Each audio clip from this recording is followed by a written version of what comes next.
ओम नारायणं नमस्कृत्य नरश्चैव नरोत्तमं देवी सरस्वतीश्चैव ततो जयमुदीरये। मुखं करोति वाचालं पङ्गुलङ्घयते गिरिं यत्कृपातमहं वन्दे परमानन्दमाधवम्। स्वतंत्र कार्यक्रम यद्यता भक्तिर द्वितीय अध्याय दानवीर हरिश्चंद्र कथा आपण मानक आगे उपस्थापन करी। नाम ताहार हरिश्चंद्र त्रेतया जुगरे नरेन्द्र सूर्यवंशर रूपमणि दानीपण रे से अग्रणी सुंदर पणे कामदेव दाता वंशरे सदा शिव सुधीर पणे मेरु सम वीरपण रे दीति जम तेजस्वी पणे वैश्वानर बुद्धि रे किबा गणेश्वर पंडित पणे बृहस्पति सहिबा पणे बसुमती गंभीर पणे पाराबार अपार महिमा ताहार सप्तम दीपे चक्रवर्ती जगते विख्यात ता कीर्ति पालन एक पत्नी व्रत दैवे तार एक सूत संपद कुबेर भंडार दान ही सेवा मूल तार से महाराजा दानी पणे दरिद्र न रहिले जणे जे जहा प्रकाशिले जाई नाही बोलिबा पद नाही देई पोषई मन तार जीवंते खंडे दुख भार जे पद निकटरे थाई नृपति पणे बिहरई विश्वा तेणु यह जानिले देवगण मने होइले त्रास जान। दानवीर हरिश्चंद्र ये जो अयोध्यार नृपति इमिति आज्ञा दानीपण रे शिक्षाति लाभ कले जो प्रजा माने जिते बेले आसी दानवीर हरिश्चंद्र निकट में शरण पशिले अकुंठित चित्तरे प्रजा मानक संतुष्ट करने दानर क्या निराश कर हरिश्चंद्र फेरी नहांती अयोध्या दरबार तेणु जिते चतुर्दिगरे ख्याति आज्ञा बढ़ी बढ़ी चलला समस्ते बाहा बाहा प्रशंसा कले स्वर्ग मर्त्य पाताल तिनिपुर रे दानवीर हरिश्चंद्र कथा जिते आलोचित है देवता मान निकट में स्वर्गपुर रे जाइए कथा पहुंचला दानीपण रे महान होचंती दानवीर हरिश्चंद्र तेणु जिते दानीपण बढ़ी बढ़ी चलिब पुण्य फल बढ़ी बढ़ी चलिब हुए तो स्वर्ग रे दिने से इंद्रासन पाइबा योग्य विवेचित होई तेणु देवता मानकर गोटा भ्रम सृष्टि है ये दानीपण को न्यून करने आमको देवकूट करने को पड़ो देवकूट सीना देवता जना मानव से सबु बेले बड़ा तेणु विश्वामित्र ऋषि ये कठोर तपस्वी होती विश्वामित्र ऋषि महाज्ञान ऋषि आयस्त त्रिकाल जतीन्द्र सारा तीन भुवन गोचर हेबाकु किंचित मात्र नख तर्पण तेणु ऋषि ये हूँ महान ऋषि महाज्ञान ऋषि तेणु समस्त देवता माने ऋषि विश्वामित्र निकट में पहुंची आपत्ति जनइले कले हे ऋषि श्रेष्ठ आपण मर्त्यधाम को जातु निश्चित भाव ये दानीपण रे जो प्रकार कीर्ति बढ़ी बढ़ी चली दानवीर हरिश्चंद्र निश्चित भाव न्यून करने पड़े नहले विपत्ति आम उपर निश्चित ये स्वर्गपुर को विपत्ति मारी आसी देवता मानकर हित पाई से दिन ऋषि विश्वामित्र चली आमर से अयोध्या कटक आड़ जिते अयोध्या कटक आड़ को ऋषि विश्वामित्र आगे चली स्वर्गीय वंश रूप दानी पणे से अग्रणी तीन भुवन रे कीर्ति हेला प्रकाश जानिले देव मंडली विषा करे हेले भारी विश्वामित्रंकु डकाई कले दईनी आहे ऋषि कर गमन हरिश्चंद्र दानीपण करन्तु नियून। तेणु देवता मानकर आपत्ति शुणिला पर ऋषि विश्वामित्र ब्राह्मण वेश को धारण करी आसी पहुंची जाइछन्ति आज्ञा अयोध्या कटक। अयोध्या कटक जितेबले पहुंची जाइछन्ति सेदिन दानवीर हरिश्चंद्र दृष्टि रे पड़िले जड़े ब्राह्मण गोसाई वेद ध्वनि करी राज दरबार रे आसी पहुंची जाइछन्ति। तेणु वर्णनांग ब्राह्मण श्रेष्ठ वर्णनांग ब्राह्मण गुरु ब्राह्मण को गो गुरु बोली कहा जाए। तेणु ब्राह्मण सेवा करने दानवीर हरिश्चंद्र सेदिन आसी पहुंचले षष्टांगे प्रणिपात कले ब्राह्मण पद कंज। तेणु सुवर्ण पीढ़ा नहीं देले आसन तांको चरण धोई पचा रण हे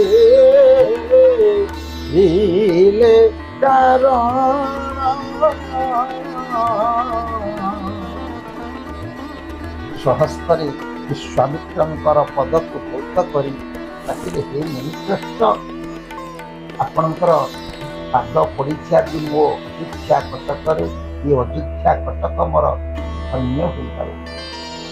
कहतु हे ऋषि कौ अभिप्राय नहीं आपण आसी मो अयोध्या कटक आसी कहतु क्यों पदार्थे इच्छा अछि तुम्भर संशय खोली कुह हे ऋषि बर हे ऋषि बर।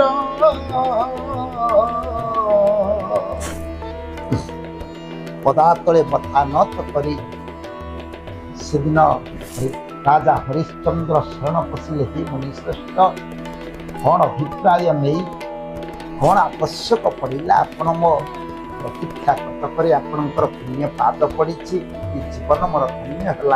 कहतु हे ऋषिश्रेष्ठ कौन आपणकर इच्छा कौ इच्छा नहीं आपण आसी मोर अयोध्या कटक से आज्ञा ये जो देवता मानकर कुटक पट को नहीं ऋषि विश्वामित्र आसी पहुंची कले हे विश्वामित्र हे हरिश्चंद्र विश्वामित्र सेदिन प्रकाश कले स्वराजपण मते देबू लेकड़ा कना ये बेगे पिंधिबू जे ये राज्य ऋतु जे बाहर हे बुरा जन हे पुत्र भारीजा को घेनी कर राज्य बेगे होइबू बाहर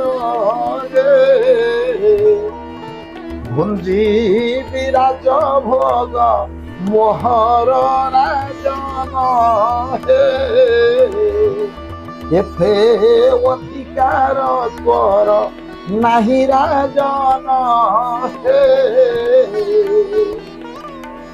हे राजा हरिश्चंद्र कहीं आसी अयोध्या कटक को निश्चित मु प्रकाश करी सत्य करते आज्ञा दानवीर हरिश्चंद्र सत्य कला कले शुण शुण हे हरिश्चंद्र ये राज्य मते तमें समर्पण कर संपूर्ण राज्यर अधीश्वर है दिन निज पुत्र भारीजा को नहीं ये राज्य तमें बाहर हो चली ये राज्यर किंचित तुम अधिकार रहा आश्चर्य हो गले से दिन राजा हरिश्चंद्र आखिर दीपा लुह झरी पड़ा ये अनिच्छा सत्वे जे ये लुह झरी नुह चिंता कले राजा हरिश्चंद्र से दिन विचार कर जीवनटा प्रकृत मोर धन्य हो निश्चित ये ब्राह्मण निकट में तपस्वी निकट में मु सत्य रखी ये ब्राह्मण हस्त जदि ये राज्य को मु दान देदेवी मो जीवन धन्य हवा संगे मोर प्रकृत मोर इच्छा जड़े तपस्वी ब्राह्मण हस्त समस्त धन ऐश्वर्य को मु दान करी बोली जो इच्छा प्रकाश करी से आशा मोर फलवती है ऋषि आपण के द्विधा मत प्रकाश करंतु नाही निश्चित भाव जहाँ मागिले टिके द्विधा न रखी ए राज्य मु आपण को अर्पण करी मो पुत्र एवं मो पत्नी को नहीं ये राज्य छाड़ी मु चली ठीक अच्छे खाली कथारे कहले न काम करी तमें कार्य परिणत करी ये सत्य को रक्षा करी यथाशीघ्र ये राज्य छाड़ी तमें चली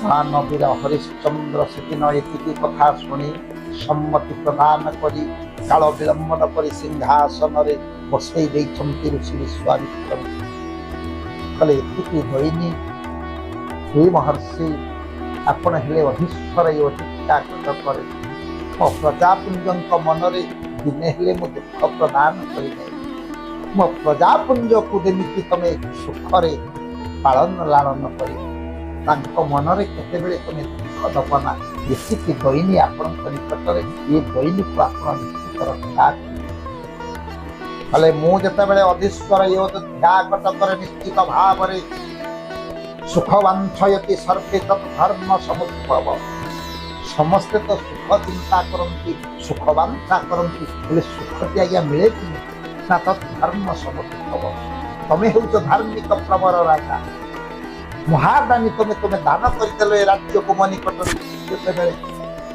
ए जन प्रजा मुखरे केमी हस फुटब केमी से सुखरे कालातिपात करेंगे ये दायित्व हो मोर तुम्हें यथाशीघ्र ये राज्य छाड़ी चली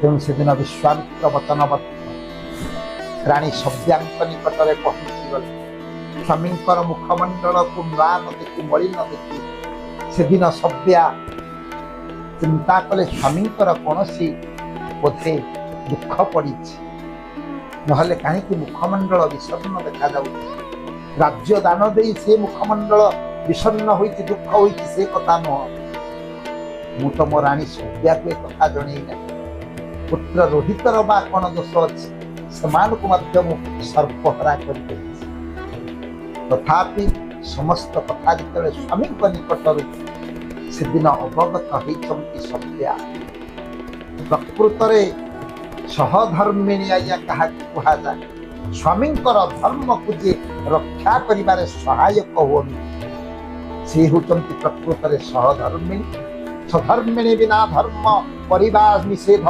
शास्त्र मुनि नाना मते अवर्णन वेद तेणु आप कौन धर्म कार्य करने आपण पत्नीर सम्मति संगे संगे पत्नी जदि संगरे न रही आपण कौन पुण्य कर्म धर्म कर्म संपादन करेंगे ना संपादन करें तेणु ये कथा को जिते सहधर्मी सभ्या से दिन स्मरण श्रवण कर स्वामी निकट शुणिला मात्र टिके द्विधा न कर सहधर्मिणी स्वामी धर्म को रक्षा करने स्वामी जिते राज्य को दान कर जड़े ब्राह्मण आशा पूर्ण हो धर्म को रक्षा करने अकुंठित चित्तर निजर बसन इत्यादि को नहीं बाहरी पड़े सभ्या पुत्र रोहित को नहीं ये छोटिया पुओ रोहित जिते ये कथा को श्रवण कर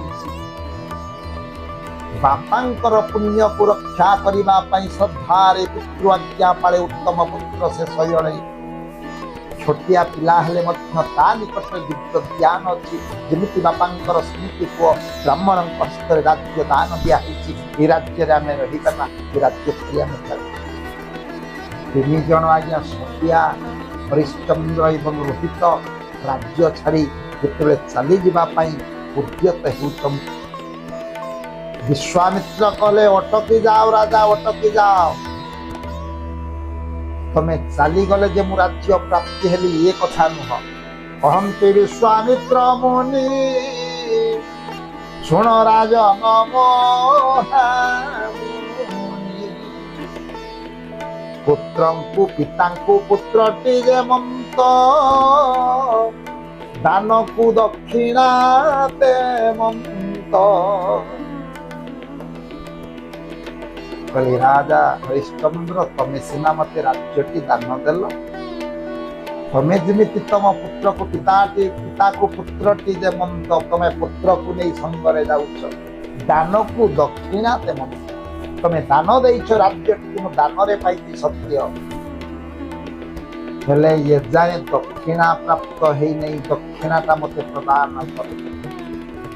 ବିଶ୍ୱାମିତ୍ର କହିଲେ ହେ ଋଷି, ହେ ମୁନି ଶ୍ରେଷ୍ଠ, ହେ ଅଯୋଧ୍ୟା ଅଧିପତି, ମୁଁ ତ ସର୍ବହରା, ମୋ ନିକଟରେ କିଛି ନାହିଁ, କଣ ଦକ୍ଷିଣା ପ୍ରଦାନ କରିବି? କହିଲେ କିଛି ନାହିଁ ବୋଲି କହୁଛ? ସଂସାରରେ ତମ ପତ୍ନୀ ତମ ସଙ୍ଗରେ ଅଛନ୍ତି, ତମ ପୁତ୍ର ତମ ସଙ୍ଗରେ ଅଛନ୍ତି, ଏମାନେ ଥାଉ ଥାଉ ତମେ କହୁଛ ତମ ସଙ୍ଗରେ କେହି ନାହିଁ। ବିଶ୍ୱାମିତ୍ର ଆଶ୍ଚର୍ଯ୍ୟ। ଏ କଥା ବିଶ୍ୱାମିତ୍ରଙ୍କର କଥାକୁ ଶୁଣି ରାଜା ହରିଶ୍ଚନ୍ଦ୍ର ସେଦିନ ଆଶ୍ଚର୍ଯ୍ୟ ହେଲେ। କହନ୍ତୁ ଆପଣ କଣ ଚାହୁଁଛନ୍ତି, କଣ ଦକ୍ଷିଣା ମୁଁ ଆପଣଙ୍କୁ ପ୍ରଦାନ କରିବି? ନା ତମର ପୁତ୍ର ପତ୍ନୀକୁ ବିକ୍ରୟ କରି ମତେ ଯଥେଚ୍ଛା ଦକ୍ଷିଣା ପ୍ରଦାନ କରି ତମେ ଚାଲିଯିବ। 2 ଲକ୍ଷ ସ୍ୱର୍ଣ୍ଣ ମୁଦ୍ରା ଦକ୍ଷିଣା ଭାବରେ ଗ୍ରହଣ କରିବି ତମ ନିକଟରେ। ଚିନ୍ତିତ ହୋଇଗଲେ ରାଜା ହରିଶ୍ଚନ୍ଦ୍ର, ହାତ ଧରିଦେଲେ, ହେଲେ ଆସନ୍ତୁ ମୁନିବର, କେତିକି ଅର୍ଥ ପ୍ରାପ୍ତ ହେବ ନିଶ୍ଚିତ ଭାବରେ ମୁଁ ଆପଣଙ୍କୁ ପ୍ରଦାନ କରିବି। ନିଜର ରାଜ୍ୟ ସୀମା ପାରି ହେଲା ପରେ ଯାଇ ଯେତେବେଳେ ପହଞ୍ଚି ଯାଇଛନ୍ତି, ତେଣୁ ରାଣୀ ସବ୍ୟା ପୁତ୍ର ରୋହିତକୁ ନେଇ ଯେତେବେଳେ ହରିଶ୍ଚନ୍ଦ୍ର ଯାଇ କାଶୀରେ ପହଞ୍ଚି ଯାଇଛନ୍ତି, ମାୟାରେ ସେଦିନ ଆଜ୍ଞା ଜଣେ ବିପ୍ରବେଶକୁ ଧାରଣ କରି ଜଣେ ଦେବତା ଅଛନ୍ତି। ପ୍ରକୃତରେ ଏ ଦେବତା ଜଣକ କିଏ ନିଶ୍ଚିତ ମୁଁ ଆପଣ ମାନଙ୍କ ଆଗରେ ପରିପ୍ରକାଶ କରିବି। ମାୟାରେ ବିପ୍ରବେଶକୁ ଧରି ଯେତେବେଳେ ପହଞ୍ଚି ଯାଇଛନ୍ତି, ସେଦିନ ନିରୁପାୟ ଦାନବୀର ହରିଶ୍ଚନ୍ଦ୍ର ତାକୁଛନ୍ତି ମୋ ପୁତ୍ର ଏବଂ ମୋ ପତ୍ନୀକୁ କେହି କ୍ରୟ କରି 2 ଲକ୍ଷ ସ୍ୱର୍ଣ୍ଣ ମୁଦ୍ରା ଦେଲେ, ମୁଁ ଦକ୍ଷିଣା ଭାବରେ ଦାନ ପରେ ଦକ୍ଷିଣା ଭାବରେ ମୁଁ ଋଷି ବିଶ୍ୱାମିତ୍ରଙ୍କୁ ଅର୍ପଣ କରି ଧନିକ ବ୍ରାହ୍ମଣ ବେଶକୁ ଧାରଣ କରି ଛଦ୍ମ ବେଶରେ ଦେବତା ଜଣକ କହିଲେ ନିଶ୍ଚିତ ଭାବରେ ତମର ପତ୍ନୀ ଏବଂ ପୁତ୍ରକୁ ମୁଁ କ୍ରୟ କରିବି। ପ୍ରତିବଦଳରେ ଯଥେଚ୍ଛା ଯାହା ଚାହୁଁଛ ତମକୁ ମୂଲ୍ୟ ମୁଁ ପ୍ରଦାନ କରିବି। ଦାସୀପଣ କରି ଦାସୀ କର୍ମ କରି ମୋ ଘରେ ରହି ଏ ଋଣକୁ ସେ ପରିଶୋଧ କରିବି। ପତ୍ନୀ ପୁତ୍ରକୁ ବିକ୍ରୟ କରି 2 ଲକ୍ଷ ସ୍ୱର୍ଣ୍ଣ ମୁଦ୍ରା ନେଇ ଦେଲେ ଆଜ୍ଞା ବିଶ୍ୱାମିତ୍ରଙ୍କ ହସ୍ତରେ। ହେ ଋଷି ଶ୍ରେଷ୍ଠ, ହେ ଅଯୋଧ୍ୟାପତି, ଦକ୍ଷିଣା ଗ୍ରହଣ କରି ଆପଣ ରାଜ୍ୟକୁ ଫେରି ଯାଆନ୍ତୁ, ମୋ ପ୍ରଜାପୁଞ୍ଜକୁ ସୁଖରେ ଆପଣ ରଖନ୍ତୁ। ନିଃସ୍ୱ ସହାୟ ଭାବରେ ପୁତ୍ର ଏବଂ ପତ୍ନୀ ଯାଇଛନ୍ତି ବ୍ରାହ୍ମଣଙ୍କ ସଙ୍ଗରେ। ଏହି ସମୟରେ ନିଃସ୍ୱ ସହାୟ ହୋଇ ହରିଶ୍ଚନ୍ଦ୍ର ଚାଲିଛନ୍ତି। କେମିତି ଭାବରେ ଜୀବନକୁ ଲାଳନ ପାଳନ ହେବେ, କେମିତି ନିଜେ ବଞ୍ଚିବେ। ଏହି ସମୟରେ ଜଣେ ଚଣ୍ଡାଳ, ସେ ଚଣ୍ଡାଳ ପହଞ୍ଚିଲେ, ବାବୁରେ ନିଃସ୍ୱ ସହାୟ ହୋଇ ତୁ କୁଆଡ଼େ ଯାଉଛୁ? ନା ଜୀବନକୁ ବଞ୍ଚେଇବା ପାଇଁ କିଛି ସାହାରା ନାହିଁ, ହେଲା ମୋ ନିକଟରେ ତୁ ମୋ ଶ୍ମଶାନକୁ ଜଗିବୁ। ଶ୍ମଶାନ ଘାଟକୁ ଯୋଉ ଶବଦାହ କରିବା ପାଇଁ ସେମାନେ ସେଇଠି ଜଗି ରହିବୁ। ଶ୍ମଶାନ ଜଗିବା ସଙ୍ଗେ ସଙ୍ଗେ ଖାଇବେ ପିଇବା ସବୁ କିଛି ମୋ ଘରେ ହବ। ଟିକିଏ ମାତ୍ର ଏଥିରେ ତୋର ଦୁଃଖ ନାହିଁ। ନିଶ୍ଚିତ ଭାବରେ ତୋ ଦିନଗୁଡ଼ିକ ସୁଖରେ କଟିବ। ତେଣୁ ଏ ଚଣ୍ଡାଳ କ୍ରୟ କରିନେଲେ ସେଦିନ ହରିଶ୍ଚନ୍ଦ୍ରଙ୍କୁ ଆଜ୍ଞା ନେଇଗଲେ ଶୃଙ୍ଗରେ। ତାଙ୍କ ଖାଇବା ପିଇବା କଥା ବୁଝିବେ ଏବଂ ଏ ଶ୍ମଶାନ ଯୋଗେଇ ଦେଲେ ହରିଶ୍ଚନ୍ଦ୍ର। ଏଠି ଆଜ୍ଞା ଆସିଥିଲେ ଅଗ୍ନି ଦେବତା ବ୍ରାହ୍ମଣ ବେଶରେ, ଯେଉଁ ଚଣ୍ଡାଳ ରୂପକୁ ଧାରଣ କରିଥିଲେ ଇଏ ହେଉଛନ୍ତି ଆଜ୍ଞା ଦୈତ୍ୟପତି ଯମ। ତେଣୁ ଯେ ଜନ ସିଦ୍ଧି ପଥେ ଯାଆନ୍ତି ତେବେ ତାହାଙ୍କ ବିଘ୍ନ ଚିନ୍ତା। ସିଦ୍ଧି ପଥରେ ଯେ ଯାତ୍ରୀ ହୁଅନ୍ତି ଦେବତା ମାନେ ସଦା ସର୍ବଦା ତାଙ୍କର ବିଘ୍ନ ଚିନ୍ତା କରନ୍ତି। ଆଜି ଅଯୋଧ୍ୟାପତି ରାଜା ହରିଶ୍ଚନ୍ଦ୍ର ଶ୍ମଶାନ ଯଜ୍ଞରକ୍ଷକ ଭାବରେ ଅଛନ୍ତି ଚଣ୍ଡାଳଙ୍କ ନିକଟରେ। ଦୈବ ଯୋଗରେ ଏମିତି ଦାନ ପୁଣ୍ୟ କର୍ମ ଧୀରେ ଧୀରେ ଏମିତି ପୁଣ୍ୟ ଫଳ ବଢି ଚାଲିଛି, ରାଜା ହରିଶ୍ଚନ୍ଦ୍ରଙ୍କର ସ୍ୱର୍ଗପୁରରେ ଢାଳେଣି ପଡେ। ଧନ୍ୟ ଧନ୍ୟ ରାଜା ହରିଶ୍ଚନ୍ଦ୍ର ରାଜ୍ୟକୁ ଦାନ କରିବା ସଙ୍ଗେ ସଙ୍ଗେ ନିଜର ପତି ଆମର ପୁତ୍ର ପତ୍ନୀକୁ ବିକ୍ରୟ କରି ଦକ୍ଷିଣା ଭାବରେ ପ୍ରଦାନ କରି ଏବେ ଶ୍ମଶାନ ରକ୍ଷକ ହେଉଛନ୍ତି। ଆରେ ସେ ପ୍ରକାର ଧର୍ମାତ୍ମା ଯଦି ଏଇ ପ୍ରକାର ଭାବରେ ରହିବେ ଆମେ ମାନେ କେବେ ରକ୍ଷା ପାଇପାରିବୁ ନା।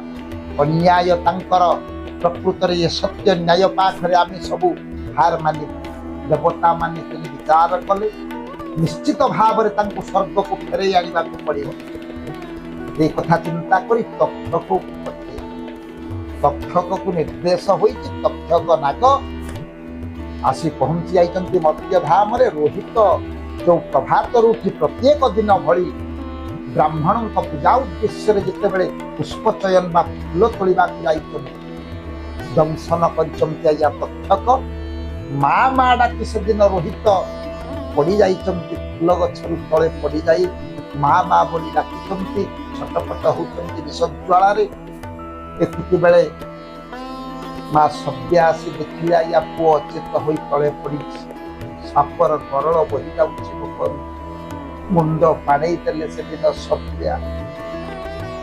ସତ୍ୟ ଶାନ୍ତି ଯେ ଦୟା କ୍ଷମା ଏ ଚାରି ପ୍ରଭୁଙ୍କ ମହିମା। ସତ୍ୟ ରକ୍ଷା କରିବା ପାଇଁ ସ୍ୱାମୀ ଆମକୁ ବିକ୍ରୟ କରିଦେଇଥିଲେ ସତ୍ୟ, ହେଲେ ମୋ ପୁଅକୁ ମୁଁ ଆଜି ବଞ୍ଚେଇ ପାରିଲି ନା। ତକ୍ଷକ ରାଗର ଦଂଶନରେ ବିଷଜ୍ୱାଳାରେ ଧରାଶାୟୀ ହେଇଯାଇଛି ମୋର ପୁଅ।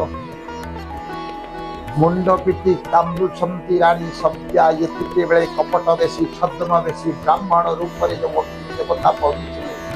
କହିଲାରେ କାମଧନ୍ଦା ଛାଡ଼ି କାହିଁକି କ୍ରନ୍ଦନ କରୁଛୁ? ସବୁ କଥାକୁ ଆଜ୍ଞା ଶ୍ରବଣ କଲେ। ମୋ ପୁଅ ଆଜି ତକ୍ଷକ ନାଗ ଦଂଶନରେ ମୃତ୍ୟୁ ମୁଖରେ ପଡ଼ିଛି। ହେଲେ ମୁଁ କିଣିଥିଲି, ମୋ ପ୍ରକୃତରେ ତମକୁ କିଣି ଆଣିଥିଲି ମୋର ଦାସୀପଣରେ କର୍ମ ସମ୍ପାଦନ କରିବ। ତମ ପୁଅ ମଲେ ମୁଁ କ'ଣ କରିବି? ଯାଉ ଶ୍ମଶାନ ଭୂମିରେ ତମେ ତାର ଶବଦାହ କରି ଦେଖନ୍ତୁ କିଭଳି ହୃଦୟ ସେ ବ୍ରାହ୍ମଣଙ୍କର। ଚିରି ନିଷ୍ଠୁର ନିଜ ପୁଅର ଶବକୁ କାନ୍ଧରେ ପକାଇ ସେଦିନ ଚାଲିଛନ୍ତି ସବ୍ୟା।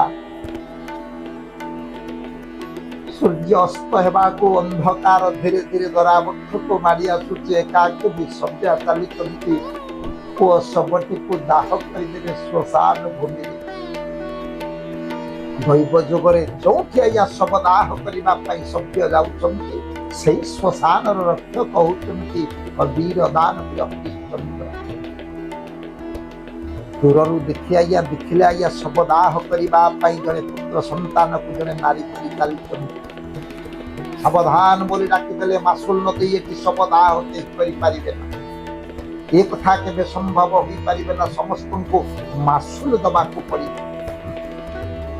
ଯେତେବେଳେ ଠିକ କଥା ପରିପ୍ରକାଶ କରିଛନ୍ତି ସେ ନାରୀ ଜଣକ କହିଲେ ମୁଁ ସର୍ବହରା। ମୋ ସ୍ୱାମୀ ଦକ୍ଷିଣା ଦେବା ଉଦ୍ଦେଶ୍ୟରେ ଆମର ମା ପୁଅକୁ ବିକ୍ରୟ କରିଥିଲେ। ଦୈବ ଯୋଗକୁ ସର୍ପ ଦଂଶନରେ ପୁଅ ମୋର ମୃତ୍ୟୁ ମୁଖରେ ପଡ଼ିଛି। ମୁଁ ତ ତାକୁ ବଞ୍ଚେଇ ପାରିଲି ନା। ତେଣୁ ସର୍ବହରା ମୋ ନିକଟରେ କ'ଣ ଅଛି ମୁଁ ମାସୁଲ ବା ଦେଇପାରିବି? କେତେବେଳକୁ ଜାଣିପାରି ନାହାନ୍ତି ପ୍ରକୃତରେ ରାଜା ହରିଶ୍ଚନ୍ଦ୍ର। କହିଲେ ବିନା ମାସୁଲରେ ଶବଦାହ ହୋଇପାରିବ ନା। बोले खंडीय वस्त्र आवृत शरीरटा जो आवृत कर खंडीय वस्त्र मो निकट अच्छी अन्य किसी मो निकट नहीं पिंधा वस्त्र दी खंड कर काटिदेले सत्या अर्धेक वस्त्र दान देदेले दानवीर हरिश्चंद्र को जिते बड़े अधिक वस्त्र देउचंती हरिश्चंद्र दृष्टि पड़गला सभ्यांक उपरे भो भो होई कांदे उठिले दानवीर हरिश्चंद्र अरे पु हमर चली जाई सभ्या तमे आज समाधान करना पाई हर्चच्युति घटिला सभ्यांक आखिर लुह झरुची हरिश्चंद्र को आखिर लुह झरला पुत्र रोहित मरी करिया शोई शवदाह हब श्मशान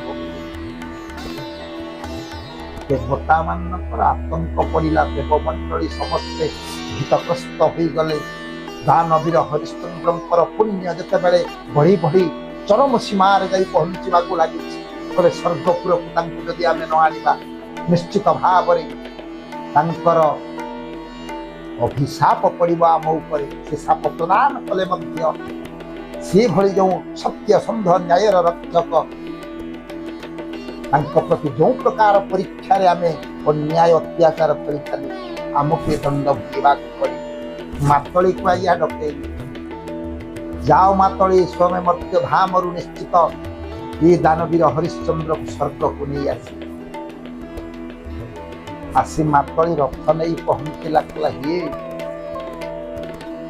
दानवीर हरिश्चंद्र दानीपण तमे श्रेष्ठ तमर पुण्य फल चतुर्दिग विभूषित देवता माने तुमको स्वर्गपुर को नवा पठे ये जान ये रथरे बसी तुम स्वर्गपुर को मो पुओ मरी शोई श्मशान मो पत्नी अधिक वस्त्र पिंधि अधिक अनावृत शरीर मुझे स्वर्गपुर मो राज्यर प्रजा पुणी केमती अच्छा कथा के संभव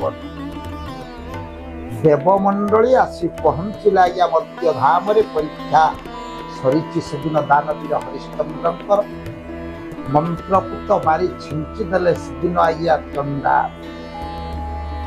चंडाल मंत्रपुत मारी से दिन छिंचितंती वेदपति ब्रह्मा मध्य आसी पहुंचितंती संजीवनी मारी मृत्यु संजीवनी मारी छिंची देइतंती अग्निदेवता स्वरूप को से दिन धारण कले जम मध्य स्वरूप को धारण कर समस्ते आसी पहुंची बंची उठुंट पुत्र समस्ते हाथ जोड़े दानवीर हरिश्चंद्र हे दानवीर हरिश्चंद्र राज्य आप फेरी पाइबे चलतु स्वर्गपुर तेणु ये दानवीर हरिश्चंद्र को स्वर्गपुर को जिते ये महादानी अग्रगण्य स्वर्गपुर को स्वर्गपुर रे हरिश्चंद्र पुर बोली गोटाए विश्वकर्मा निर्माण कले स्वतंत्र पुर रहा स्वर्गपुर दानवीर हरिश्चंद्र स्वतंत्र पुर तथापि दिन दानवीर हरिश्चंद्र अयोध्या कटक को फेरिले विश्वामित्र मध्य से दिन स्वरूप को दर्शन करईदेले विश्वामित्र कहले धन्य धन्य राजा हरिश्चंद्र हे दानवीर हरिश्चंद्र तमे परीक्षा उत्तीर्ण होइछ तमे प्रकृत में तम ठारू दानीपण ये संसार में साधु साधु तमे दानवीर हरिश्चंद्र रोहित मध्य जीवन पाई बंचिले राज्य फेरी पाइले राजा हरिश्चंद्र सुशासन कले सुखरे कालातीपात ये दाव्यदा भक्तिर द्वितीय अध्याय ये स्वतंत्र कार्यक्रम आपण माने ये दानवीर हरिश्चंद्र कथा श्रवण कले ये दाव्यदा भक्ति कथा इति श्री दाव्यदा भक्ति रसामृते मन चैतन्य संवादे हरिश्चंद्र राजा मोक्षणे नाम द्वितीय अध्याय।